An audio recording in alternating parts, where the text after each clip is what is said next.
بسم اللہ الرحمن الرحیم۔ شریعت مطہرہ نے ہمیں بیت الخلاء میں داخل ہونے کے آداب بھی بتائے، جن آداب کو اپنانے میں ہی ہمارے لیے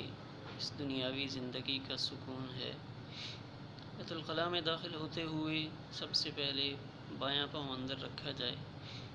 اور داخل ہونے سے پہلے بیت الخلاء میں داخل ہونے کی دعا بسم اللہ اللہم انی اعوذ بک من الخبث والخبائث کو ضرور پڑھا جائے۔ بہتر ہے یہ کہ اس دعا کو لکھ کر قریب میں کسی دیوار پر لگا دیا جائے تاکہ داخل ہوتے وقت یہ دعا یاد رہے۔ جناب رسول اللہ صلی اللہ علیہ وسلم نے ارشاد فرمایا کہ جو شخص بیت الخلاء میں داخل ہونے سے پہلے یہ دعا نہ پڑھے اور شیاطین اس کو کچھ نقصان پہنچائیں تو پھر وہ کسی سے گلہ شکوہ نہ کرے۔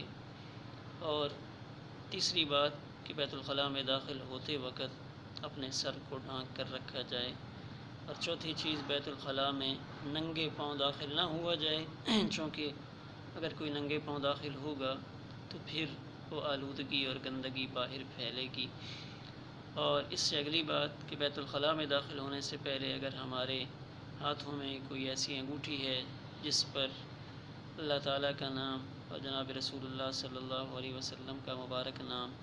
یا قرآن پاک کی کوئی آیت کندہ ہے یا اس کے علاوہ کوئی اور ایسے پاکیزہ کلمات جو کھلے اور ظاہر ہوں، وہ اگر نظر آ رہے ہیں تو ایسی چیز کو اتار کر باہر رکھنا ضروری ہے۔ نسائی شریف کے حدیث پاک میں ہے کہ حضور صلی اللہ علیہ وسلم جب قضاء حاجت کے لیے تشریف لے جاتے تو اپنی وہ انگوٹھی اتار کر رکھ دیتے جس پر محمد الرسول اللہ کے الفاظ کندہ تھے۔ اور بیت الخلاء میں جاتے وقت قبلہ رخ ہونے کا اور قبلہ کی طرف پیٹھ کرنے کا بھی خیال رکھا جائے کہ اس عمل کے دوران ہمارا رخ قبلہ کی طرف نہ ہو اور نہ ہماری پیٹھ قبلہ کی طرف ہو۔ اسی طرح دوران غسل جب ہمارے جسم پر کپڑے نہ ہوں تو اس حالت میں بھی قبلہ کی طرف رخ کرنے سے گریز کیا جائے اور بیت الخلاء سے باہر نکلتے ہوئے دایاں پاؤں باہر رکھا جائے اور دعا پڑھی جائے غفرانک الحمدللہ الذی اذھب عنی العذا وعافانی۔ غفرانک کے الفاظ بڑے ہی بامعنی ہیں۔ غفرانک کہ اللہ تو معاف فرما دے،